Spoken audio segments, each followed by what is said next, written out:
கொரிந்தியர்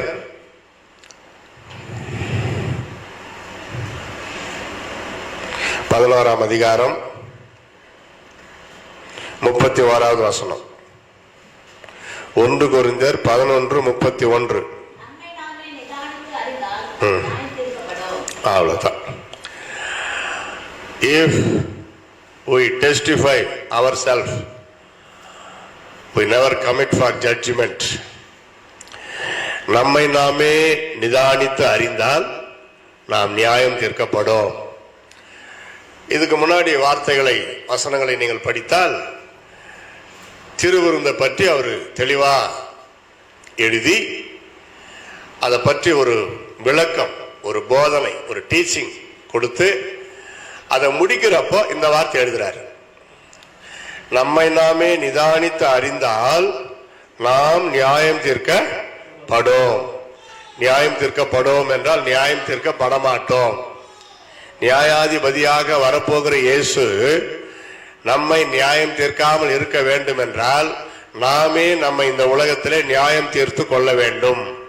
நம்மை நாமே நிதானித்து செயல்பட வேண்டும், நிதானித்து அறிய வேண்டும். அதைத்தான் அவர் சொல்லுகிறார்.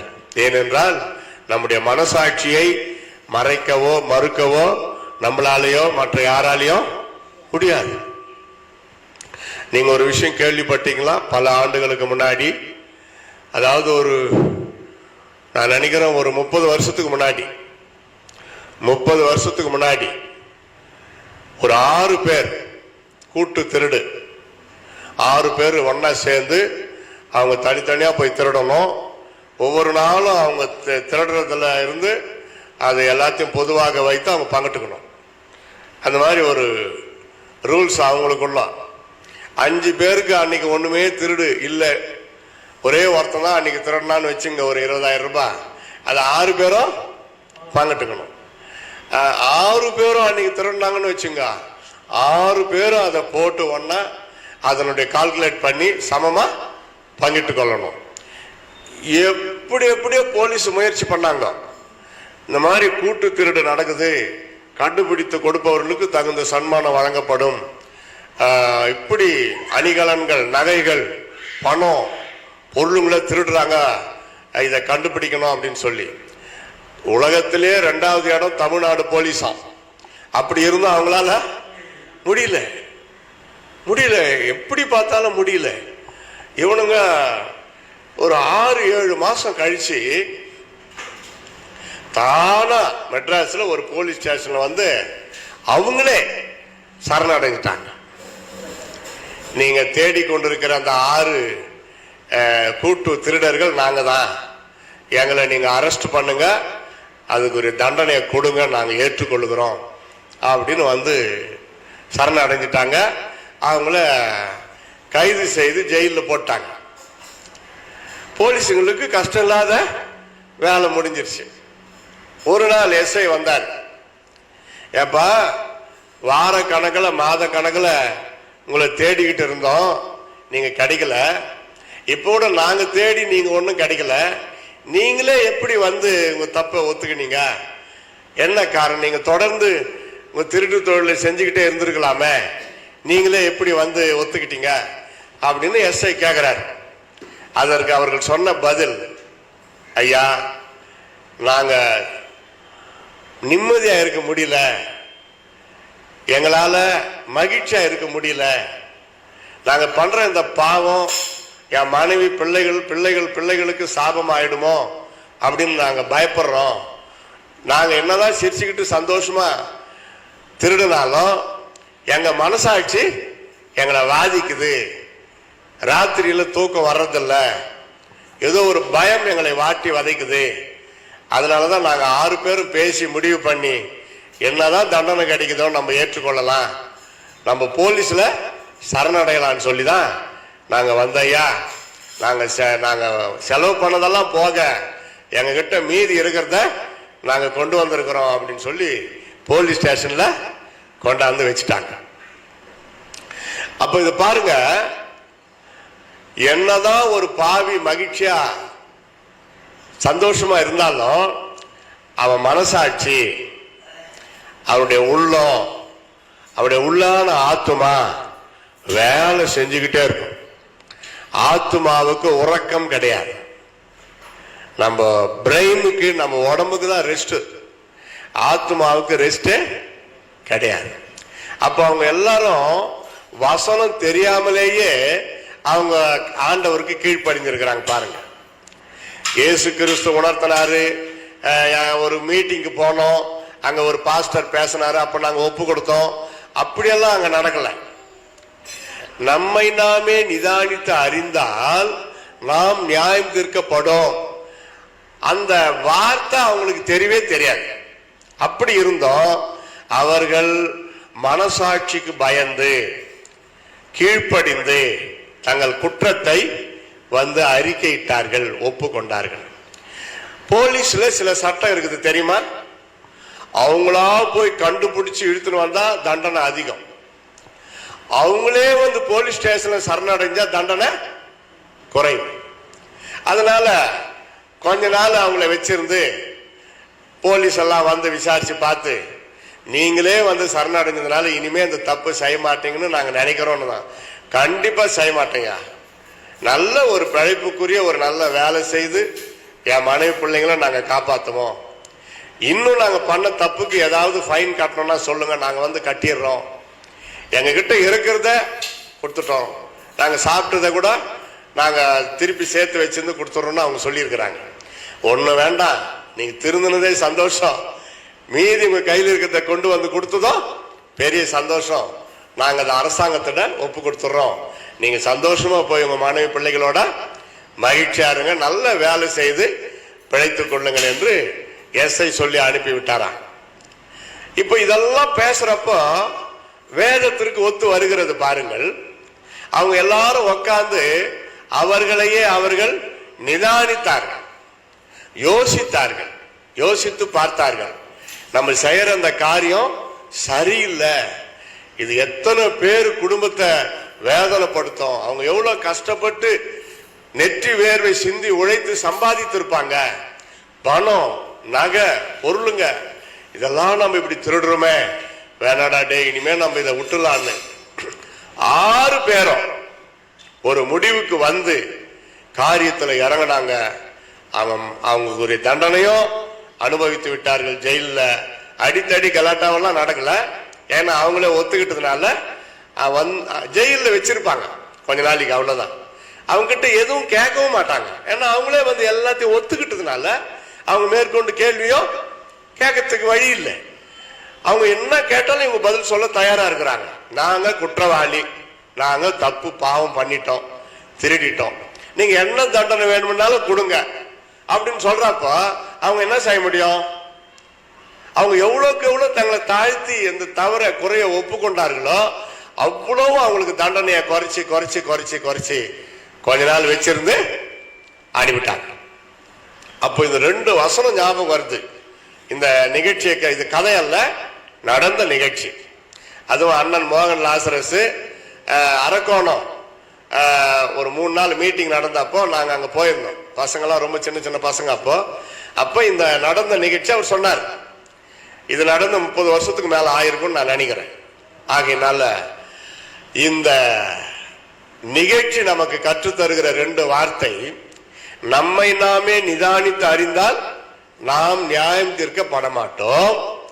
இன்னொரு வாசனை எனக்கு ஞாபகம் வந்துச்சு இந்த நிகழ்ச்சியை யோசிக்கிறப்போ, தன் பாவங்களை மறைக்கிறவன் வாழ்வடைய மாட்டான், அவைகளை அறிக்கை செய்து விட்டு விடுகிறவனோ இரக்கம் பெறுவான். இப்படி அப்போ அது புறஜாதி மக்களுக்கு, இயேசுவை அறியாதவங்களுக்கு கூட அந்த மனசாட்சி வேத வார்த்தையின்படி வேலை செய்யுது.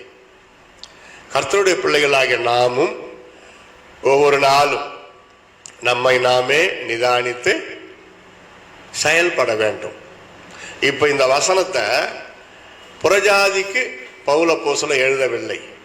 ஒவ்வொரு நிருபமும் சபைக்கு, நீங்க ஒவ்வொரு நிருபத்தையும் முதல் அதிகாரம் 1-2 வசனத்தை பார்த்தீங்கன்னா அப்போஸ்தலனாகிய பவுல் பரிசுத்தவான்களுக்கு எழுதுகிறதாவது, கொரிந்து சபைக்கு எழுதுகிறதாவது, தேவனால் தெரிந்து கொள்ளப்பட்ட கர்த்தருடைய பிள்ளைகளுக்கு எழுதுகிறதாவது, சபை விசுவாசிகளுக்கு எழுதுகிறதாவது. அப்படிதான் ஆரம்பிப்பார். நம்முடைய கர்த்தராகிய இயேசு கிறிஸ்துவினாலும் பிதாவாகிய தேவனாலும் உங்களுக்கு கிருபையும் சமாதானமும் பெருக கடவது, கிருபையும் சமாதானமும் உண்டாவதாக. அப்படிதான் அவர் ஆரம்பிப்பார். அப்ப அந்த லெட்டர் 1 கொரிந்தியர், 2 கொரிந்தியர், கலாத்தியர், 1 பேதுரு, 2 பேதுரு, எபிரேயர், இதெல்லாம் பாருங்க, பரிசுத்தவான்களுக்கு, பரிசுத்த சபைக்கு, ஆவிக்குரிய உத்தம குமாரனாகிய தீமோத்தேயுவுக்கு, தீத்துவுக்கு, பிலமோனுக்கு, பிலிப்பு சபையாருக்கு, யார் யாருக்கெல்லாம் எழுதுறாரோ அந்த பேர்ல தான் அந்த நிருபங்கள் வரும். நமக்கு அதை எடுத்துக்கணும். அப்போஸ்தலனாகிய பவுலுக்கு எழுதுவது, அந்த பவுல் இந்த பவுலுக்கு எழுதுனதா நம்ம நினைச்சுன்னு படிக்கணும். இயேசு கிறிஸ்துவின் போதனை மலைப்பிரசங்கத்தை படிச்சாவே ஒருத்தன் ரட்சிக்கப்பட்டுருவான். அவர் மலைப்பிரசங்கம் மலைக்கா பண்ணாரு? இயேசு மலைப்பிரசங்கன்றம மலைக்கா பண்ணாரு? அங்க வந்திருந்த மக்களுக்கு பண்ணார். 5 அப்பம் 2 மீனை சாப்பிட்டவங்க புருஷர்கள் மட்டும் 5000 பேர். அப்போ அவங்க ஒவ்வொரு மனைவின்னு வச்சுங்க, குறைஞ்சது 10,000. ஒவ்வொரு தம்பதியருக்கு 2 பசங்கன்னு வச்சுங்க, அரட்டிக்கிட்டுங்க, அது ஒரு 10,000 இல்லையா? 10 ஒரு 10 20,000 பேரு. 5 அப்பம் 2 மீனை இயேசு கிறிஸ்து பிளஸ் பண்ணி பிதாவை நோக்கி ஜபம் பண்ணி அதை கொடுக்கிறாரு. எல்லாரும் சாப்பிட்டு 12 கூடை நிறைய எடுத்தார்கள். மீதியானது. அப்ப நம்முடைய வாழ்க்கை உண்மையாய், அதுவும் இந்த நாளில் ஒரு சிலர் என்ன பண்ணுவாங்க தெரியுமா? ஸ்டைலா தப்பு இருக்குது, தப்பு இருக்கிறப்ப நான் திருவிருந்து, நான் கரெக்டா அதெல்லாம் இருப்பேன், அதனால தான் நான் எடுக்கல. அது ஒரு பெருமை. திருவிருந்து எடுக்காதது ஒரு பெருமை. அடுத்த நொடியில நம்முடைய பாவங்களை அறிக்கையிட்டால், அப்பா நான் இப்படி சில தவறுகள் என் பார்வையினால, என் பேச்சினால, என் கோபத்தினால, இதெல்லாம் சில மரணத்துக்கு ஏதுவல்லாத சின்ன சில தவறுகள், கலைகள், சிறு நரிகள். பைபிள்ல ஒரு வசனம் இருக்குது, சிறு நரிகள் குழி நரிகளை பிடியுங்கள், தோட்டத்தை கெடுக்கிற சிறு நரிகள் குழி நரிகள். இப்போ வெள்ளையா இருக்குது இந்த செவருன்னு வச்சுங்க, இது வெள்ளையா இல்ல, மஞ்சள் ஆயிடுச்சு, இல்ல பச்சையா மஞ்சள் ஆயிடுச்சு. எல்லாத்துக்கும் இப்போ சந்தனமா? ஆனா வெள்ளை மட்டும் இல்லை, இது வெள்ளை இல்லை. இந்த செவரு வெள்ளையா இருக்குதுன்னு வச்சுக்கோங்க. வெள்ளையா இருக்கிற செவத்துல வெள்ளையா நீங்க ஒரு சுண்ணாம்பு இப்படி தடவுனா தெரியுமா? ஒன்னாதான் இருக்கும். வெள்ளையும் ஒன்னா சேர்ந்தா வெள்ளையதான் இருக்கும். ஆனா ஒரு சின்ன இங்கி அல்லது கறி துண்டு கறி கட்டை எடுத்து ஒரு இன்ட் அப்படி போடுங்க, நல்லா தெரியும். நல்லவன் அன்பா இருக்கிறவன் எப்பவுமே அன்பா இருந்துட்டாதான் அவனுக்கு நல்ல பேரு. கவனிச்சிங்களா? இப்ப கோபமா இருக்கிறவன் எப்பவுமே கோபமா இருந்தா அவனை யாரும் ஒண்ணும் சொல்ல மாட்டாங்க. ரொம்ப அன்பா இருக்கிறவன் என்னைக்காவது கொஞ்சம் கோபமா கொஞ்சம் புத்தி சொல்லட்டும், ஒரு ஆலோசனை சொல்லட்டும், அவனை பேரை கெடுத்து விட்டுருவாங்க. அவரா அப்படி கோபப்பட்டாரு, இதுல வேற அவரு அப்படி கோபப்பட்டாரு, நான் கற்பனை பண்ணி பார்க்கவே முடியலையே அப்படின்வாங்க. அப்ப பாருங்க, உலகமே நம்ம கிட்ட என்ன எதிர்பார்க்குது? அன்பையும் பரிசுத்தையும் நீதி நேர்மையையும் எதிர்பார்க்கிறது. நான் ஐடிஐ படிக்கிறப்போ, அதாவது சின்ன பையன்லேருந்து பக்தியை தான் அப்பா அம்மா வளர்த்தாங்க. ஒரு சின்ன தப்பு செய்தா கூட நல்லா தண்டிப்பாரு எங்க அப்பா, வெயிலில் முட்டி போட வைப்பாரு, சாப்பாடு கிடையாது, அப்படி ஸ்ட்ரிக்ட், ரொம்ப ஸ்ட்ரிக்டும், அதாவது ஓவர் ஸ்ட்ரிக்ட், அப்படிதான் வளர்த்தாரு. அப்போ ஐடிஐ போய் சேர்ந்தப்போ எலக்ட்ரிக்கல் ட்ரேடு நான் எடுத்தது, மின்சார பயிற்சி. பிராக்டிகல்னு ஒன்று இருக்கு, 8 சப்ஜெக்ட், அதில் பிராக்டிக்கல்.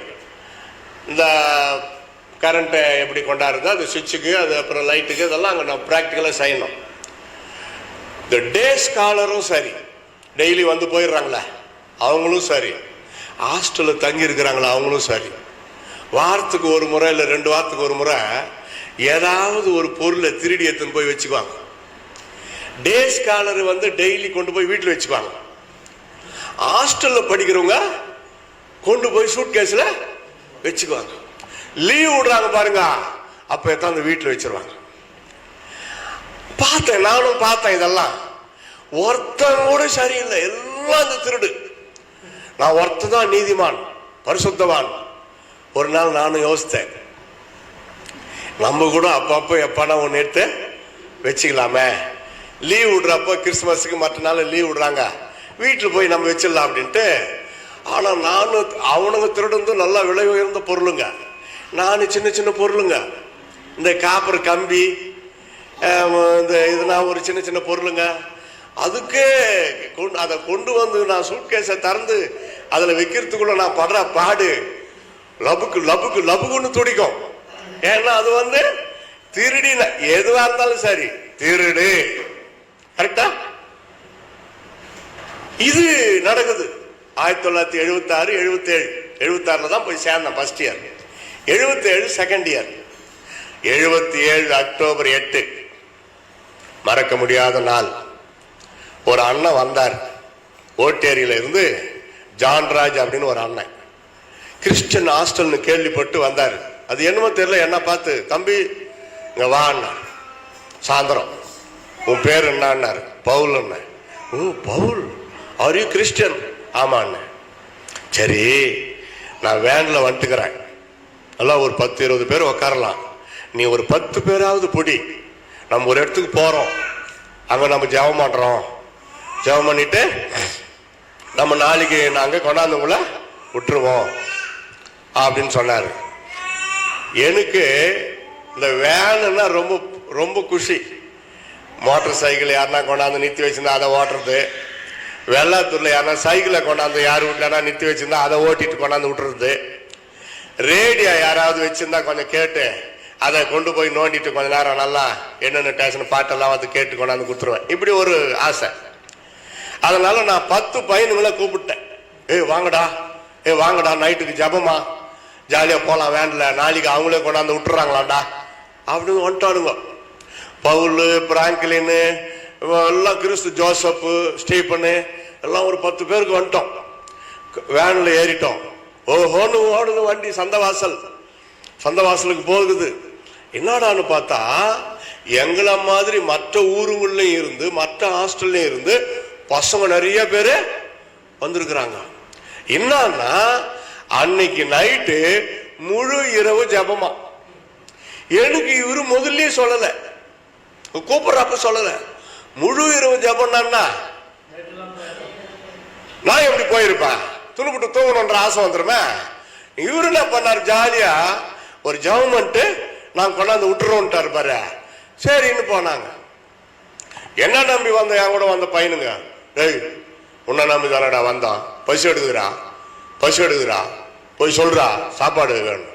9 மணி இருக்கும் நைட்டு. ஒரு அண்ணன் அப்படி பக்தியா கிட்டார் பாய்ச்சணும், அப்படி அப்படி பாடுங்கிறாரு. அண்ணன் என்ன தம்பி, நானு விட்டுருங்க, நான் 10 பேரை கூட்டின்னு வந்துக்கிறேன், அவங்களுக்கு பசி எடுக்கிறான், சாப்பாடு வேணும். இப்போ நான் சாப்பிடாது இறப்பேன். நம்ம கேட்கறது அப்படி பக்கத்தாளிக்கு. ஆமா, அவரு பக்தின்னா அப்படியாப்பட்ட பக்தி. கிட்டாரை வாசிக்கிறத நிறுத்தி விட்டு கண்ணை மூடிக்கின, தம்பி வாலிப பிராயத்திலே உன் சிருஷ்டிகரை நினைன்னு இருக்குது. இன்று இரவு நம்ம உபவாசம் இருந்து, அவர் சொன்னது என்னது, இன்று இரவு நம்ம உபவாசம் இருந்து தேவ சமூகத்துல ஜெபிக்க போகிறோம். சில பெரியவங்களெல்லாம் வராங்க, அவங்க வந்து பிரசங்கம் பண்ண போறாங்க, பாட்டு பாட போறாங்க, தேசத்துக்காக நம்மளுக்காக ஜெபம் பண்ண போறோம் அப்படின்னு எல்லாம் சொல்லி அவர் என்ன ஆறுதல் படுத்தினார். இந்த பதில நான் எப்படி வந்து சொல்லுவேன் இவனுங்களுக்கு? ஒண்ணுமே புரியல. நேரம் அவனுக்கிட்ட போனேன். அடே டேய், இன்னைக்கு உபாசமாண்டா, நைட்டெல்லாம் ஜபமா அப்படின்னு சொன்னேன். போய் உன்னை நம்பி வந்தேன் பாரு, என்னடா பண்றது இப்போ ஒண்ணுமே புரியல அப்படின்னாங்க. கொஞ்ச நேரம் கழிச்சு காப்பி ரெடி அப்படின்னு கத்துனாங்க. காஞ்ச மாடு கம்மங்கொல்லியில தூந்த மாதிரி ஓடுறாங்க, பல்டாச்சுன்னு ஓடுறாங்க, குடிக்கிறாங்க. அவங்க ஒரு டம்ளரா 2 3 அதை குடிச்சுப்புட்டு நடக்கிறோம். டொல் டொல் டொல்லுன்னு கேக்குது சவுண்டு வயிற்றுல, அந்த தண்ணி, காப்பி தண்ணி. சரி, இப்போ மீட்டிங் ஆரம்பிச்சிட்டாங்க. பாட்டு, ஜபம், ஆராதனை, ஒரு ஐயா பேசினாரு, எல்லாம் ரைட்டு. ஒரு மணிக்கு திருப்பி காப்பி கொடுத்தாங்க. மறுபடியும் 2வது செக்ஷன். தூங்கல யாரும், நல்லா உற்சாகமா தான் இருக்குது. அப்ப அந்த ஐயா சொன்னார், ஆயக்காரன் தூரத்திலே நின்று தன் கண்களையும் வானத்துக்கு ஏறெடுக்க துணியாமல், ஆண்டவரே பாவியாகி என் மேல் கிருபையாயிரும் சொல்லி தன் மார்பில அடித்து கொண்டான். நீ கிறிஸ்துவனா இருக்கலாம். அவர் பேசுறாரு, என்னை பத்தி யாரும் அவர்கிட்ட சொல்லி வச்ச மாதிரி, நீ கிறிஸ்துவனா இருக்கலாம், நீ சின்ன பையன்ல இருந்து ஜெபம் பண்ணலாம், பைபிள் வாசிக்கலாம், ஆனா இன்னும் கொஞ்சம் கொண்டு போமா, ஆனா நீ ரட்சிக்கப்படணும், உன் பெயர் ஜீவ புஸ்தகத்தில் எழுதப்படணும், நீ மனம் திரும்பணும். நீ கிறிஸ்துவனா இருந்தாலும் நீ ரட்சிக்கப்படாவிட்டால் உன் பெயர் ஜீவ புஸ்தகத்தில் எழுதப்படாது அப்படியெல்லாம் சொல்றாரு. என்னடா இது, எப்படி என்னை பத்தி யாரோ இவர்கிட்ட சொல்லி வச்சுட்டுக்கிறாங்க. நான் தானே சின்ன வயசுல இருந்து பக்தி, நம்ம அதை ஒரு பெருமையா நினைச்சுக்கிறோம். எந்த தப்பும் செய்யறதில்ல, எந்த பாவமும் செய்யறதில்ல, பாட்டு, ஜபம், பக்தி, ஆராதனை அப்படியெல்லாம் நம்ம இருக்கிறோமே அப்படின்னு நினைச்சேன். அப்பதான் எனக்கு ஞாபகம் வந்துச்சு, அப்பப்போ திருடி கொண்டாந்து சூட் கேஸ்ல வச்சிருக்கிறேனே, அது ஞாபகம் வந்துருச்சு. வேற எந்த தப்பும் நான் செஞ்சுதான் எனக்கு ஞாபகம் இல்லை. நான் சேட்டை பண்ணுவேன், எங்க கிராமத்துல கொஞ்சம் நக்கல் பண்ணுவேன், குரங்கு சேட்டையெல்லாம் கொஞ்சம் பண்ணுவேன். அதெல்லாம் ஆண்டவர் அப்படி பாவமா நினைக்க மாட்டார். மற்றவர்கள் மனதை புண்படுத்துகிறதுல இருந்து நாம் செய்கிற ஒவ்வொரு தவறான காரியமும் பாவம். இந்த காப்பர் கம்பி, பல்பு, டெஸ்டரு இதெல்லாம் திருடி கொண்டாந்து வச்சிருக்கிறேன், அடுத்த முறை லீவ்ல போனா வீட்டுக்கு கொண்டு போயிடலான்ட்டு. இப்போ அது ஞாபகம் வந்துருச்சு. இதுக்கு அவர் சொன்ன வசனத்தை சொல்லி, ஆண்டவரே பாவியாகி என் மேல் கிருபையாயிரும் ஆண்டவரேன்னு சொல்லி, அவர் என்ன வசனம் சொன்னாரோ அதை அப்படியே சொல்லி என் மார்பில் அடிச்சுக்கிட்டு அழறேன். ஆனா அந்த பாயிண்ட மட்டும் சொல்லல, அதை அந்த மனசுல நினைச்சுக்கிட்டு இதை சொல்லி அழறேன். கூட வந்தவங்களுக்கெல்லாம் கேவலமா போயிடக்கூடாதுன்ட்டு அழுது ஜெபம் பண்றேன். என்னை மன்னிங்கப்பா, நான் பாவி, நான் பாவி, நான் பாவி. 1 மணி நேரம் இருக்கும். நான் என்ன நடந்தது எனக்கு தெரியல. உருண்டு புரண்டு அழுது இருக்கிறேன். கண்ணை திறந்து பார்த்தா கையிலிருந்து காலு தலை வரைக்கும் ஒரு 5 பேர் புடிச்சுனுங்கிறாங்க கெட்டியா. நான் கேட்கிறேன், என்ன நடந்தது, எனக்கு ஏன் என்ன இப்படி புடிச்சுனுங்கிறீங்க கெட்டியான்னு. அது நீ உருண்டு புரண்டு ஒரே குபார் பண்ணிவிட்ட, உனக்குன்னு ஒரு இருக்கிற பலனை விட ஓவரா ஆயிப்போச்சு, அதனால தான் அப்படி பிடிச்சோன்னாங்க. அப்புறம் விட சொல்லி எழுந்து உக்காந்தேன். பாவ உணர்வு, குற்ற உணர்வு என்னை வாட்டி வதைக்குது. அப்புறமா அந்த ஐயா சொன்னார், இந்த தம்பி உள்ளத்துல கர்த்தர் கிரியை செய்திருக்கிறார், எப்போ உணர்வு வருதோ அழுது ஜெபிக்கணும், ஆண்டவர்கிட்ட ஒப்பு கொடுக்கணும் அப்படின்னு. என் கூட வந்த பசங்க எல்லாரும் பவுலே அழுது அழுது ஜெபம் பண்றாடா, நம்ம கூட அழுது ஜெபம் பண்ணலான்ட்டு அவங்களும் ஜெபம் பண்ண ஆரம்பிச்சிட்டாங்க. அப்ப அந்த ஐயா கேட்டாரு, பரிசுத்த ஆவியின் அபிஷேகத்தை பெறணும் அப்படின்னு அதை பற்றி கொஞ்ச நேரம் விளக்கி பேசினார். இப்ப சொல்லுங்க, யாருக்கு இந்த பரிசுத்த ஆவி தேவை அப்படின்னா. நான் முன்னாடி வந்து முட்டி போட்டேன், என் கூட வந்தவங்க எல்லாரும் கூட முட்டி போட்டேன். அந்த ஐயா என்ன பண்ணாரு, அப்போஸ்தலர் நடபடிகளை படிச்சு பேதுரு அவர்கள் மேல் கை வைத்த பொழுது அவர்கள் எல்லாரும் பரிசுத்த ஆவியை பெற்றார்கள். அதை படிச்சு அதே மாதிரி அவர் செஞ்சார். தலைமையில கை வச்சார் பாருங்க, என் தலைமையில கை வச்சார் பாருங்க, அவ்வளவுதான். எனக்குள்ள ஒரு பரிசுத்த ஆவியின் வல்லமை இறங்கி கையை தட்டி ஸ்தோத்திரம் பண்ணி பற்பல பாஷைகளை பேசி அதுக்கு ஒரு ஆர்ப்பாட்டம் பண்ணி, அது இவங்க கிட்டே அந்த ஐயா வராத மாதிரி எல்லாருக்கும் பரவிடுச்சு, நெருப்பு மாதிரி. பரிசுத்த ஆவி அக்னிக்கு ஒப்பிட்டு வேதம் சொல்லுகிறது. எல்லாரும் அன்னைக்கு பரிசுத்த அபிஷேகம். என்னை என் கூட வந்தவங்க இந்த சாப்பாட்டுக்காக என்னை திட்டினதை நிறுத்தினாங்க. பரிசுத்தாய் பெற்ற பிறகுதான், டேய் பவுலு, உண்மையாவே நீ எங்களை எல்லாரும் கூட்டின்னு வந்ததே நம்மளாம் ஏதோ ஒரு புதுசா இருக்குதுடா, புது உலகத்தை பார்க்குற மாதிரி இருக்குது, இதான் ரட்சிப்பா, இதான் மனம் திரும்புதல்னு சொல்றாங்களே, அதானா ஏசு என் உள்ளத்துல வந்துட்டாரு, இத்தனை வருஷம் நான் பேருக்கு தான் கிறிஸ்துவனா இருந்திருக்கிறேன் அப்படின்னு என்கிட்ட சொல்றாங்க. எனக்கு ஒரே சந்தோஷம், என் சந்தோஷத்தை விவரிக்கிறதுக்கே முடியல.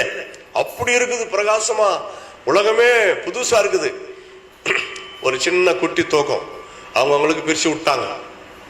காலையில 3 இட்லி, எவ்வளவு சந்தோஷமா இருக்கும். அதுக்கு மேல கிடையாது. கரெக்டா 3 இட்லி சாப்பிட்டு முடிச்சுட்டு திருப்பி அங்க வந்துடணும். நல்ல ஒரு ஆராதனை. இன்னும் நிறைய காரியங்களை ஆண்டவர் என்கிட்ட பேச பேச பேச, ஐடிஐ செகண்ட் இயர் படிக்கிற, ஐடிஐ எலக்ட்ரிஷியன் செகண்ட் இயர், அந்த காலை ஆராதனையில வேற ஒரு ஐயா, நைட்டு நடத்தின ஐயா வேற, காலையில பிரசங்கம் பண்ண ஐயா, அவர் பேசின செய்தியை கேட்ட பிறகு நான் யோசித்தேன், நம்ம படிக்கிற படிப்புக்கும் நம்ம செய்ய போற வேலைக்கு சம்பந்தமே இருக்காது போல இருக்குது. ஏன்னா யோசித்து பார்த்தா நான் இயேசு கிறிஸ்து ஊழியத்தை செய்வேன் அப்படின்ற ஒரு எண்ணம் என்கிட்ட வருது. அது ஒரு பக்கம் வச்சுக்கிட்டேன். என்ன இருந்தாலும் நம்ம படிப்பை விட்டுட்டு பாதியில ஓடக்கூடாது. மத்தியானம் நல்ல சாப்பாடு, வெஜிடேரியன் தான், சாப்பிட்டு வேன்ல ஏற்றி கொண்டாந்து எங்க ஹாஸ்டல்ல விட்டான். ஞாயிற்றுக்கிழமை சாயந்தரம். திங்கக்கிழமை நான் இன்ஸ்டியூட்டுக்கு போனோம். இப்போதான் நான் யாருன்னு ஆண்டவர் பார்க்க போறாரு. என் ஷூட் கேஸை தடக்கிறேன். நான் திருடி வச்சிருந்தேன், அந்த பொருள் எல்லாம் அதுல இருக்குது. அதை என்ன பண்ண தெரியுமா, எல்லாத்தையும் எடுத்துக்கினேன். இன்ஸ்டியூட்டுக்குள்ள போனேன். வாத்தியாரும் உக்காந்துக்கிறார், இன்ஸ்ட்ரக்டர் அப்படின்னு வாங்க, பசங்களெல்லாம் உட்காந்துக்கிறானுங்க, என் ஃப்ரெண்டுங்க. ஏய் என்னடா பவுல், என்னடா இது? இதெல்லாம் நான் திருடனேன். நேற்று இயேசு என்னோட பேசினாரு, முழு இரவு ஜபத்துல, முந்தின நாள் சனிக்கிழமை முழு இரவு ஜபம் என்கிட்ட பேசினாரு. இதெல்லாம் தப்பு, திருடந்து நான் இதை கொண்டாந்து கொடுத்துட்றேன் வாத்தியார்கிட்ட. அடா பாவி, நீ எப்படி திருடனே அப்படியே கொண்டு போய் வச்சிரு, வாத்தியாருக்கு சொல்லி எங்க மானத்தை வாங்காத, அப்புறம் எங்களையெல்லாம் பிடிச்சிக்கின்னு கேட்பாரு, வானடா அப்படி வாத்தியார்கிட்ட சொல்லி கொடுக்காதரா அப்படின்னாங்க. நீ உங்களுக்கு ஒரு ஆபத்து வராம நான் பாத்துக்கிறேன், என் பாவத்தை நான் அறிக்கிட்டு ஆகணும். எப்படி திருடணும் அப்படி வைக்கணும், திருப்பி நான் வேற எப்படா ரகசியமா திருட வேண்டியதா, பிசாசு ஏவுமா. என் தப்பை நான் வாத்தியார்கிட்ட அறிக்கிட்டு தான் ஆகணும். அறிக்கையிடு, ஒன்னு ஃபைன் போடுவாரு, இல்ல 1 மாசம் சஸ்பெண்ட் பண்ணி வீட்டுக்கு அனுப்ப போறாங்க. ரெண்டுத்துல எது சொன்னாலும் சரி நான் தயார். நான் பண்ண தப்புக்கு நான் தண்டனை ஏற்றுக்கொள்ள தயார் அப்படின்ட்டு அதை எடுத்துக்கிட்டு போய் வாத்தியார் டேபிள் மேல வச்சேன். அவர் இப்படி உக்காந்துக்கிறார். என்ன மேன் இது அப்படின்னாரு. சார், கொஞ்ச நாளா நான் இதெல்லாம் திருடி கொண்டு போய் ஷூட் கேஸில் வச்சிருந்தேன். முந்தின நாள் இயேசு கிறிஸ்து முழு, ஏன்னா அவர் இந்து வாத்தியார், முழு ஜபம் இயேசு கிறிஸ்து கிட்ட ஜபம் பண்றப்போ இதெல்லாம் தப்பு மகனே, கொண்டு போய் கொடுத்துருன்னு சொன்னாரு. அதனால தான் நான் கொண்டாந்து கொடுத்துட்டேன். சாரி சார், நான் பண்ணது தப்பு. ஏன்னா ஒன்று, நான் அந்த கிளாஸ்லேயே சின்ன பசங்க, நான் இன்னொரு பையன், இதெல்லாம் எருமக்கடா மாதிரி வளர்ந்துருப்பாங்க. அவங்கள அடிக்க மாட்டார் வாத்தியார், சின்ன பசங்களாக இருக்கிறவங்கள தான் அடிப்பார். அதனால ஒன்று அடி வாங்குவேன், இல்லை ஃபைன் போடுவார், இல்லை வீட்டுக்கு அனுப்புவார். இந்த 3த்துல எது நடக்க போதோ தெரியாதுன்ட்டு தான் அதில் நான் முடிவாக இருந்தேன், என்ன சொல்கிறாரு பார்க்கலான்ட்டு. ஆனால் நான் எடுத்துன்னு போய் வச்சுட்டு என் தப்பை அறிக்கையிட்ட பிறகு அவர் என்ன பண்ணார் தெரியுமா, இப்படி வாங்கினார், இங்கே நிற்க வச்சுக்கினார், நல்லா ஒரு தட்டினார், மூஞ்ச ஒரு கிள்ளினார். வெரி குட், இப்படித்தான் இருக்கணும், டேய் கத்துக்குங்கடா, நீங்க கூட இந்த மாதிரி திருடி கொண்டு போய் வச்சிருந்தா கொண்டாந்து வச்சிருங்கடான்ட்டாரு. அவனுங்களுக்கு இந்த பவுலுக்கு அப்பவே சொன்னோம், கேட்காது போயிட்டான் பாரு அப்படின்னு தலையில அடிச்சுக்கினாங்க. தேங்க்யூ சார் அப்படின்ட்டு நான் போயிட்டேன்.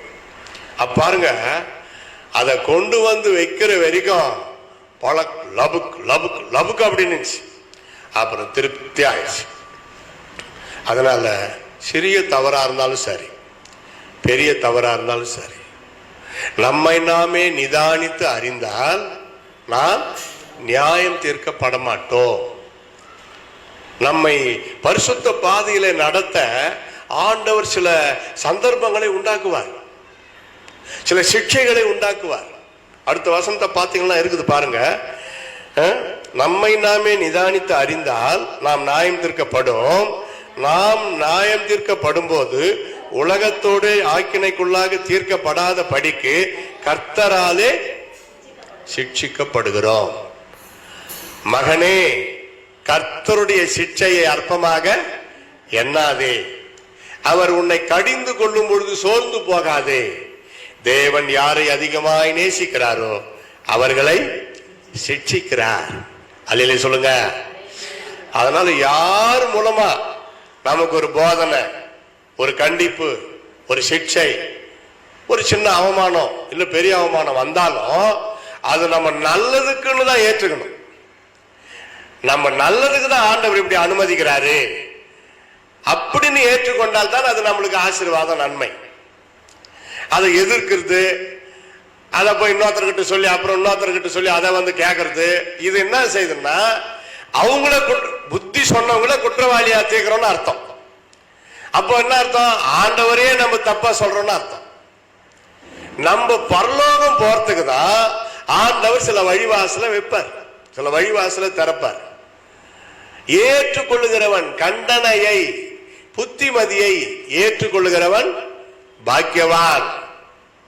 அதான் பவுல் எழுதுறாரு. மற்றவங்க பண்ற தப்பை சபைக்கு முன்னாடி வெளிப்படையா கடிந்து கொள். நம்ம இதெல்லாம் நினைக்கிறோம் தனியா சொல்லி இருக்கலாம், ஆனா பாஸ்டர் எல்லாருக்கும் முன்னாடி சொல்லிட்டாரு. பைபிள்லயே இருக்குத, மற்றவங்களுக்கு முன்னாடி அவங்களுடைய மீறுதலை, அவங்களுடைய தப்பை, அவங்க பாவத்தை கடிந்து கொள், சபைக்கு ஆலோசனை சொல்றாரு. அப்போ இதை வச்சுதான் எத்தனையோ பெற்றோர் தங்க பிள்ளைகளை அடக்க முடியாம, திருத்த முடியாம, தெரிஞ்சவங்களுக்கு இல்ல பாஸ்டர்ஸ்ங்களுக்கு சொல்லி, ஐயா நான் சொன்ன மாதிரி காட்டிக்காதீங்க, நீங்க கொஞ்சம் அவனுக்கு புத்தி சொல்லுங்க, நீங்களா விசாரிச்சு அவனுக்கு கொஞ்சம் புத்தி சொல்லி ஜெபம் பண்ணி அனுப்புங்கன்னு. எப்படி இது இவங்க பண்ணது தப்பா ரைட்டா? ரைட்டு. பையன் அல்லது பொண்ணு பரலோகத்துல வந்து சேர்றதுக்கு தான் அவங்க ஏதோ ஒரு முடிவு, ஒரு முயற்சி எடுக்கிறாங்க. இப்ப எத்தனை பேர் எங்களுக்கு என் கணவர் குடிக்கிறாரு ஜெபம் பண்ணுங்க அப்படின்னா, அப்போ அது கோல் சொல்லிட்டாங்கன்னு அர்த்தமா? கிடையாது. அவங்க திருந்துவதற்கு, பரலோகம் வர்றதுக்கு ஜெப உதவியை நாடுகிறார்கள். என்னைக்குனாலும் அவருக்கு ஒரு போன் பண்ணி நல்லா சொல்லுங்க, ஆலோசனை சொல்லுங்க, கொஞ்சம் ஜபத்தோட சில வசனங்களை சொல்லி புத்திமதி சொல்லுங்க அப்படின்னு ஏன் சொல்றாங்க? சில புருஷர்கள் ஊழியக்காரர்கிட்ட வந்து அவங்க மனைவியுடைய குழப்பம், பிரச்சனையை சொல்லி ஜெபிக்க சொல்றாங்க. மனைவியை பற்றி கோல் சொல்றாங்கன்னு அர்த்தமா? கிடையாது. ஜெப உதவியை நாடுகிறார்கள். அவங்க ஜெபிச்சும் முடியாததுனால அடுத்த ஒரு டோர் திறக்கிறாங்க. ஏன்னா சகலமும் வெளியரங்கமாய் ஆண்டவருடைய பார்வையில இருக்கிறார்.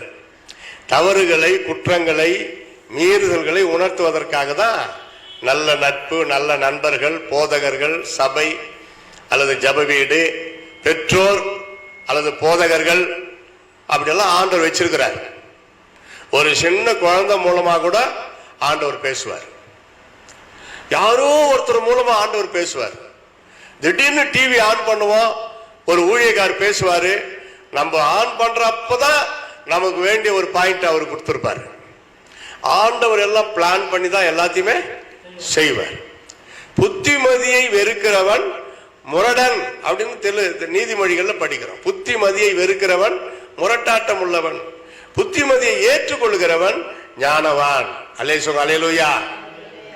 ஆகையினால தேவனுடைய பிள்ளைகள் நம்மை நாமே நிதானித்து அறிந்தால் நாம் நியாயம் தீர்க்க படமாட்டோம். அதுல நம்மளே உக்காந்துக்கிட்டு நம்மளே ஒரு 10 கேள்வி கேட்டுக்கணும். நம்மளே 10 கேள்வி கேட்டுக்கணும், அதுக்கு பதில் நம்மளே சொல்லணும். அது எப்படின்னா, நான் ஒரு நாள் கேட்டுக்கினேன், அதை குறிச்சு வச்சிருக்கிறேன் பாருங்க. How is my relationship with God? முதல் கேள்வி. என்னுடைய அன்பு ஐக்கியம் அல்லது என்னுடைய உறவு ஆண்டவரோடு எப்படி இருக்கு? ஃபர்ஸ்ட் கொஸ்டின் அதான். அப்போ அதற்கு அடையாளம் நம்முடைய பக்தி, பரிசுத்தம், விசுவாச வாழ்க்கை. How is my relationship? அப்படின்னா fellowship with God. ஒரு இந்து சாமியாரு சொல்றாரு ஒரு இடத்துல, அதை நான் போட்டு விட்டேன். இந்த சம்சார சாகரம்னு சொல்லி ஒரு கப்பல் ஓடுதான், விவரம் தெரியாம. அந்த கப்பலுக்கு பேரு ஆங்கிலத்தில் ஷிப்பு இல்லையா? ஆங்கிலத்தில் ஷிப்புன்னு ஃப்ரெண்ட்ஷிப்பு, ஃபெலோஷிப்பு. அந்த ஷிப்ல போதான் கடல்ல, விவரம் தெரியாம போதான். அப்போ ஒரு பெரிய மீன் வந்து தாக்குமா, அதுக்கு பேரு ஷெல்ஃபிஷ். மீனுக்கு பேரு என்ன இங்கிலீஷ்ல? ஷெல்ஃபிஷ். ஷெல்ஃபிஷ், ஃபிஷ்னா மீன், ஆனா ஷெல்ஃபிஷ்னா சுயநலம். அந்த கடல்ல இந்த ஃப்ரெண்ட்ஷிப், ஃபெலோஷிப்ல போனா பகவானை அடைய முடியாது. ஆனா எந்த கடல்ல போனோமா? கடலுக்கு என்ன இங்கிலீஷ்ல? ஓஷன். சொல்லுங்க. ஆமா, டிவோஷன். டிவோஷன் கடல்ல வொர்ஷிப். அது என்ன ஷிப்பு? அந்த கப்பல் பேரு ஷிப்பு. கப்பலுக்கு இங்கிலீஷ்ல வொர்ஷிப் மூலமா தான் போய் சேர முடியும். அவர் முடிக்கிறார் மறைமுகமா. இந்த விதத்துல போனாதான் பகவானை அடைய முடியும் அப்படின்னு ஒரு அழகா. அது இந்து சாமியாரா இருந்ததுனால அவர் வந்து டெக்னிக்கலா அப்படி சொல்றார், இயேசுவை மறைமுகமா. அப்ப என்னுடைய ஃப்ரெண்ட்ஷிப் அல்லது ரிலேஷன்ஷிப் இயேசுவோட எப்படி இருக்குது? பதில் நீங்க தான் சொல்லிக்கணும். 2, can anybody teach to me? யாராவது எனக்கு புத்தி சொல்ல, போதிக்க நான் அனுமதிக்கிறேனா? அல்லது கோபம் வருதா? பவுல் எழுதுறாரு 1 கொரிந்தியர் 1:10, புத்தி சொல்லுகிற ஊழியத்தை நாங்கள் செய்கிறோம். புத்தி சொல்லுகிறோம். அந்த வார்த்தையை சொன்னாவே சிலருக்கு பிடிக்காது. நீ என்ன தடா புத்தி சொல்றது எனக்கு? நீ ஒழுங்கா கிடையாண்டுருவாங்க டப்புன்னு இல்ல. புத்தி சொல்லுகிற ஊழியம். அப்போ யாராவது எனக்கு புத்தி சொல்ல முடியுமா? யாராவது எனக்கு போதிக்க முடியுமா? யாராவது எனக்கு, அது ஊழியக்காரா கூட கட்டும், தலை சிறந்த பிரபலமான பெரிய வேத பண்டிதர் ஸ்டான்லி அண்ணன் BYM, அவர் சொல்லுவார், இன்னைக்கு கூட பிரசங்கம் பண்றப்போ, still I am a student in front of Jesus Christ. இயேசு கிறிஸ்துக்கு முன்னாடி இன்றைக்கும் நான் ஒரு மாணவனே. நான் போதகர் மட்டுமல்ல, இன்னொரு பக்கம் மாணவன். அப்ப நமக்கு போதிக்கிறவங்களை, புத்தி சொல்றவங்களை வெறுக்காம நேசிக்கணும். அப்பதான் நம்ம பரலோகம் போக முடியும். 3, am I living in middle of God's willing? கர்த்தருடைய சித்தத்தின் நடு மையத்திலே நான் இருக்கிறேனா அல்லது என் சுய விருப்பத்தில் வாழ்கிறேனா பார்க்கணும். why I am doing this? அடுத்தது, எந்த ஒரு காரியம் செய்தாலும் இதை நான் ஏன் செய்கிறேன், எதற்காக செய்கிறேன், இதனால் எனக்கு நல்ல பலன் உண்டா, கெட்ட பலன் உண்டா? why I am doing this? நீங்க எதை செய்யறீங்களோ அது எதுக்குன்னு யோசித்து பாருங்களா. ஓடுறாங்க, ஏடா வர்ற, என்னன்னு தெரியல, எல்லாரும் ஓடுறாங்க, நானும் ஓடுறேன். அவங்கள புடிச்சு என்னப்பா ஓடுற, என்ன தெரியல, முன்னாடி போடுறவங்க ஓடுறாங்க, நானும் ஓடுறேன். அந்த மாதிரி ஆயிடக்கூடாது. அடுத்தது, shall I keep 10 commandments? நிறைய பேருக்கு 10 கட்டளையே மனப்பாடமா தெரியாது. அதனால தான் சில வீட்டில் இருக்கும் 10 commandments. எங்க வீட்டுல கூட எங்கே இருக்குது 10 கட்டளை. 10 கட்டளை மனப்பாடமா தெரியுமா? நீங்க நினைக்கலாம் அது பழைய ஏற்பாடு, புதிய ஏற்பாடு தானே நம்ம வாழறோம். 10 கட்டளை இல்லாம பைபிள கிடையாது. எல்லா வார்த்தை, வேத வசனங்கள் தேவனாகி கர்த்தர் முதல் கொடுத்த அந்த 10 கட்டளை இருந்து உருவானதுதான் 10 commandments. கடைபிடிக்கிறோமான்னு பாருங்க, தேடி கண்டுபிடிங்க. பைபிள்ல 10 கட்டளை எங்க வருது? இல்ல அங்க எங்க வீட்டுல கூட இருக்குது, எங்க மாட்டி வச்சுக்கிறோம். அந்த 10 கட்டளை மறுபடியும் திருப்பி திருப்பி படிச்சு பாருங்க. அதுல எந்த சப்ஜெக்ட் ஃபெயில், எந்த சப்ஜெக்ட் வீக்கு, எந்த சப்ஜெக்ட் பாஸ் மார்க்கு நீங்களே போட்டுக்கலாம். 10 கட்டளைகளையும் நான் கடைபிடிக்க ஆண்டவர் எனக்கு பலன் தருவார். எப்படி? அந்த 10ஐயும் இயேசு 2ஆ மாத்திட்டார். அந்த 2 கட்டளையை கடைபிடிச்சாவே இந்த 10 நம்ம கடைபிடிக்கிறோம்னு அர்த்தம். என்னது? உன் தேவனாகிய கர்த்தரிடத்தில் உன் முழு இருதயத்தோடும் உன் முழு ஆத்மாவோடும் உன் முழு பலத்தோடும் அன்பு கூறுவாயாக. இதான் முதல் கட்டளை. 2ஆம் கட்டளை என்ன? உன்னிடத்தில் நீ அன்பு கூறுவது போல பிறனிடத்திலும் அன்பு கூறுவாயா. இந்த 2 கடைபிடிச்சீங்கன்னா 10 கட்டளை எடுத்து படிச்சு பாருங்களா, கரெக்டா இருக்கும். தேவனாகி கர்த்தர் நேசிக்கிறபடி நீ மற்றவர்களை நேசித்தால் அவங்க பொருளை திருடுவியா? அவங்களை இச்சிப்பியா? பொய் சொல்லுவியா? விபச்சாரம் பண்ணுவியா? தகப்பனை தாயை அலட்சியம் பண்ணுவியா? முடியாது. ஆட்டோமேட்டிக்கா நம்மளால அந்த 10 கட்டளைகளை கடைபிடிக்க முடியும். முடியும் என்றால் முடியும், முடியாது என்றால் முடியாது. அடுத்து, how is my relationship with family? 6வது, என் குடும்ப உறவு, குடும்ப ஐக்கியம் எப்படி இருக்கிறது? நான் கர்த்தரை துதிக்கிறேன், கர்த்தரை நேசிக்கிறேன், சோத்திரம், பைபிள் படிச்சுக்கிட்டு ஜெபம் பண்ணிக்கிட்டு அதே தானா? குடும்பத்துல எப்படி இருக்கிறீங்க? ஒருமனப்பட்டு ஜெபிக்கிறீங்களா? ஒருமனப்பட்டு வேதத்தை தியானிக்கிறீங்களா? ஒருமனப்பட்டு சில கொஞ்ச நேரம் ஒதுக்கி, அன்புக்கு நேரம் தேவை. எத்தனை இடத்துல இதனால குழப்பம் ஆயிட்டு இருக்கு.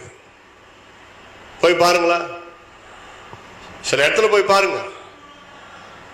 ஒரு வார்த்தை பேச மாட்டாரு எங்க வீட்டுக்காரி என்கிட்ட. எவ்வளவு பெரிய பிரச்சனை அது. அப்ப அது தப்பு தானே? அவங்களுக்கு என்ன, புருஷன் கொஞ்ச நேரம் நல்லா ஆசை தீர பேசணும். குடும்ப காரியங்களையோ மற்ற காரியமோ இல்ல பைபிள் டிஸ்கஷனோ இல்ல உற்சாகமான சில காரியமோ இல்ல நகைச்சுவையோ இல்ல பாரமோ பகிர்ந்து கொள்ளணும் துணையோடு. வேற மற்றவங்களை விட ஒருத்தருக்கும் பெஸ்ட் துணை அவங்க கணவன் மனைவி தான். முதலாவது இடம் நான் அடிக்கடி சொல்லுவேன் இதயத்துல ஆண்டவருக்கு. 2வது இடம் புருஷனுடைய இருதயத்துல மனைவிக்கு, மனைவியுடைய இருதயத்துல புருஷனுக்கு 2வது இடம். அப்போ ரிலேஷன்ஷிப் குடும்பத்துல ரொம்ப முக்கியம். What is my main purpose? Money or souls? என்னுடைய சிந்தனையில என்ன ஆசை? பணத்தை பற்றியே இருக்குதா அல்லது ஆத்துமாக்களா? அதை யோசிக்கணும். பணம் இன்னைக்கு வரும், நாளைக்கு போகும். அன்றாடம் தேவன் நம் தேவைகளை அற்புதமாய் சந்திப்பார், எந்த குறையும் வைக்க மாட்டார். ஆனா நம்ம பாரம் ஆத்ம பாரமா இருக்கும். என்னென்ன பிளான், என்ன செய்யலாம், எங்க இடம் வாங்கலாம், என்ன பேங்க்ல எவ்வளவு போடலாம், எவ்வளவு வட்டி கிடைக்குது, எங்க என்ன பிளான், எல்லாம் இப்படியே இருந்த பரலோகத்துக்கு போக முடியுமா? திடீர்னு இயேசு வராருன்னு வச்சுக்கோங்க, இயேசுவின் வருகைக்கு ஆயத்தமாக இருந்து கொண்டுதான் நல்ல காரியங்களை நாம் திட்டமிடுகிறோம். அதனால நம்முடைய நோக்கம் என்ன? பணமா ஆத்துமாக்களா? 8, can I make some leaders to my safety? நம்ம தனி காட்டு ராஜாவா இருக்கக்கூடாது. யாருகிட்டையும் பேச மாட்டேன், யாருகிட்டையும் பழக மாட்டேன், யாரு ஜபமும் எனக்கு தேவையில்லை. நானு சியோனின் குமாரன், சியோன் குமார்த்தி, கர்த்தரோடு ஐக்கியம் வச்சிருக்கிறேன், யாருடைய தயதாட்சணே தேவையே இல்லை. அப்படி ஒருத்தன் சொல்றான்னா அது பிசாசு ஆவி. இயேசுவே, தேவகுமாரன் இயேசுவே பூமிக்கு வந்து பேதுரு கிட்ட, பேதுருவே உன் படகை எனக்கு தருவாயான்னு கேட்டார். அப்படி கேட்கலாமா ஒருத்தங்கிட்ட? கேட்டார, தருகிறேன் போதகிறேன்னு கொடுத்தான். இயேசு நினைச்சிருந்தா பிதாவை நோக்கி, அப்பா ரொம்ப நெரிசல், ஒரு தங்க படகு அனுப்பிங்க, கொஞ்சம் கடலை தள்ளி அந்த படகை தள்ளி அதுல உட்காந்து கொஞ்ச நேரம் போதிக்கு போற ஜனங்களுக்குன்னு சொல்லியிருந்தா பிதா ஒரு தங்க படகு அப்படியே ஸ்லோ மோஷன்ல அனுப்பியிருப்பாரு. அப்படியே அழகா அவரை ஏற்றி உட்கார வச்சு அப்படி கொண்டு போய் அவரே எல்லாம் முடிச்சிருப்பாரு. மனித குமாரனாகவும் இயேசு வாழ்ந்ததுனாலதான் கேட்டார். கேட்கறது தப்பே கிடையாது. பேதுருவே, உன் படகு எனக்கு தருவாயா? ஏன் இந்த நிகழ்ச்சி எழுதப்பட்டது? மானிடர் வாழ்க்கை கேட்பதும் கொடுப்பதும். எப்படி சிரிப்பும் அழுகையும் மானிடர் வாழ்க்கையில தேவன் வைத்திருக்கிறாரோ, அதுபோல யாராவது கேட்டா கொடு. உனக்கு தேவையா பக்கம் அக்கம் பக்கம் போய் கேளு, திருப்பி கொடுத்துரு. இதான் ஒரு வாழ்க்கை நியதி. நான் விசுவாசி, நான் கர்த்தருடைய பிள்ளை, யாருக்கிட்ட நான் எதுவும் கேட்க மாட்டேன். இப்படியா விட்டு ஒரு வைராகி இருக்கவே கூடாது. அவங்க நிலைமையை சொல்லணும். இயேசு கிறிஸ்து தேவகுமாரன், அவருக்காக ஜெபிக்கிறதுக்கு எதுக்கு 3 பேரை செலக்ஷன் பண்ணி இங்க இருந்து தரித்து ஜபம் பண்ணுங்கள், விழித்திருந்து ஜபம் பண்ணுங்கள்னு ஒரு தேவகுமாரன் இயேசு ஏன் கெஞ்சணும்? நாம் அந்த உதவியை நாட வேண்டும். எனக்காக ஜெபியுங்கள் என்று நம்ம சொல்லணும் மற்றவங்க கிட்ட. யாரும் எனக்காக ஜெபிக்க வேண்டிய அவசியம் இல்லை அப்படின்றாங்கன்னா அது ஒரு லூசிபர் ஆவி, பிசாசு ஆவி. அது டெக்னிக்கலா ஏமாத்தி அவங்கள நரகத்துல கொண்டு போயிடும். அருமையான தேவ வரம் பெற்ற நல்ல ஒரு மூத்த ஊழியர் மோகன் லாசரஸ் சொன்ன, எனக்காக ஜெபிங்க, எனக்காக ஜபம் பண்ணுங்க, எனக்காக எவ்வளோ பேர் ஜெபிக்கிறீங்க, உங்களுக்கு ரொம்ப நன்றி. நேற்று கூட சொன்னார், எனக்காக நீங்க எவ்வளவு பேர் பாரத்தோடு ஜெபிக்கிறீர்கள், உங்க ஜபத்தின் அருமையை அற்புதம் நான் உணர்றேன். அவருக்கே அப்படி தேவைப்படுறப்ப நமக்கும் 4-10 லீடர்ஸுங்களை தேர்ந்தெடுக்கணும். லீடர்ஸ்னா நல்ல வசதி உள்ளவங்க, பெரிய பணக்காரு, உதவி செய்யறவங்க அப்படி இல்லை, ஜெபிக்கிறவங்க தான் நம்மளுக்கு லீடர். அலிசுங்க அலையிலுயா. 9, am I living in holy life? சிம்பிளான கேள்வி. நான் பரிசுத்த வாழ்க்கை வாழ்கின்றேனா? இதுக்கு மேல விளக்கமே தேவையில்லை. என் பார்வை, என் பேச்சு, என் நடக்கை, என் நடை உடை பாவனை, என் அந்தரங்க வாழ்க்கை பரிசுத்தமா இருக்கிறதா? அதை சோதி நம்மை நாமே நிதானித்து பார்த்துக்கலாம். கடைசி, what is my willing gift or fruit? Gift or fruit, fruitful life. What is my willing? ஆவியின் கனி உள்ள வாழ்க்கை முக்கியமா, வரங்களா? யார் சொல்றது? ஆவியின் கனி இருந்தா வரங்கள் தானா வரும். அது அவர் பார்த்துக்கிறார். அதான் சொன்னார் இயேசு, அந்நாட்களில் அநேகர் என்னை நோக்கி, கர்த்தாவே கர்த்தாவே, உம்முடைய நாமத்தினாலே பிசாசுகளை துரத்தினோம், நோய்களை குணமாக்கினோம், தீர்க்க தரிசனம் உரைத்தோம் என்பார்கள். அக்கிரமை செய்கைக்காரரை என்னை விட்டு அகன்று போங்கள். எப்படி இப்படி சொல்லலாம்? பேய் துரத்தக்கூடாதா? தீர்க்க தரிசனம் சொல்லக்கூடாதா? நோயாளிகளுக்கு ஜெபிக்க கூடாதா? எல்லாத்தையும் சொன்னது இயேசுதானே. அப்ப எப்படி இதை சொல்லி நம்மளை புறக்கணிக்கிறார்னா, அது அவருடைய வேலை.